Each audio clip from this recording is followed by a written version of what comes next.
le projet Textbox 83 et la Crique de l'Aube ont le plaisir de vous présenter, dans le cadre du cycle arthurien, Jacques Boulanger, le chevalier à la charrette à Madame Jérôme Tarot. Résumé des 7 premiers chapitres. Comme il l'avait demandé au roi, Méléagant a remporté la reine Guenièvre en battant Queue le sénéchal en duel, qui depuis est également son captif. Gauvin et un chevalier mystérieux sont sur leurs traces pour sauver la reine et le malheureux sénéchal.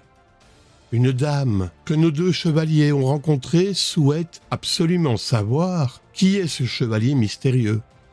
Pour y parvenir, sur conseil avisé de sa sœur, elle propose de les aider à un carrefour contre un don que chacun lui devra. Elle leur lance 2 défis. Chacun prend ainsi une route différente.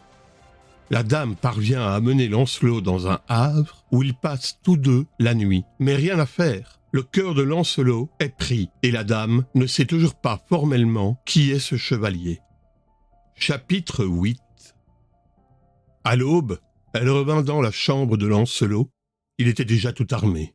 « Dieu vous donne bonjour, fit-elle. »« À vous aussi, demoiselle. »« Sire, la coutume est qu'une pucelle qui va seule ne craigne rien. En revanche, lorsqu'un chevalier la conduit, si un autre la conquiert sur lui, il en peut user à son désir, comme si elle était sienne. Or, il y a près d'ici un homme qui longuement m'a aimée et requise d'amour. Mais il a perdu ses peines. Pourtant, si vous voulez me protéger, je vous guiderai sans crainte. Demoiselle, je vous saurai bien défendre contre un chevalier, voire contre 2, dit Lancelot. Alors elle fit seller les chevaux, et ils allèrent longtemps, à grande allure, par chemins et sentiers. Mais il ne répondait guère à ses propos. Penser lui plaisait, parler lui coûtait. Amour le veut ainsi. À tierces, ils arrivèrent au bord d'une fontaine, au milieu d'un pré. Là, sur une grosse pierre, gisait un peigne d'ivoire doré, si beau que depuis le temps d'Isoré, personne, ni sage, ni fou, n'en vit le pareil.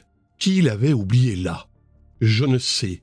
Mais Lancelot s'arrêta, étonné et sauta de son cheval pour le ramasser. Ah, quand il le tint dans ses mains, comme il le regarda, comme il admira les cheveux plus clairs et luisants que de l'or fin qui y étaient restés. La pucelle se mit à rire. « Demoiselle, parce que vous aimez le plus, dites-moi pourquoi vous riez. Ce peigne est celui de la reine, et les cheveux que vous voyez n'ont certes pas poussé sur un autre pré que sa tête. Mais il y a bien des reines et des rois. De laquelle parlez-vous » reprend Lancelot tout tremblant. « Par ma foi, de la femme du roi Artus. » À ces mots, Lancelot plie jusqu'à toucher terre, et il serait tombé si la demoiselle ne se fût hâtée de descendre de son palefroid pour le secourir. Quand il revint à lui et qu'il se vit soutenu par elle, il l'interrogea, tout honteux. « Qu'y a-t-il ?»« Sire, je voulais vous demander ce peigne, » dit-elle pour ne pas l'humilier. Il le lui donne, mais après avoir retiré les cheveux, et il les adore.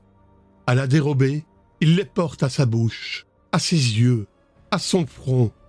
Il en est heureux, il en est riche, il les cache sur son cœur, entre sa chemise et son corps. Et il eût bien voulu que la demoiselle fût plus loin.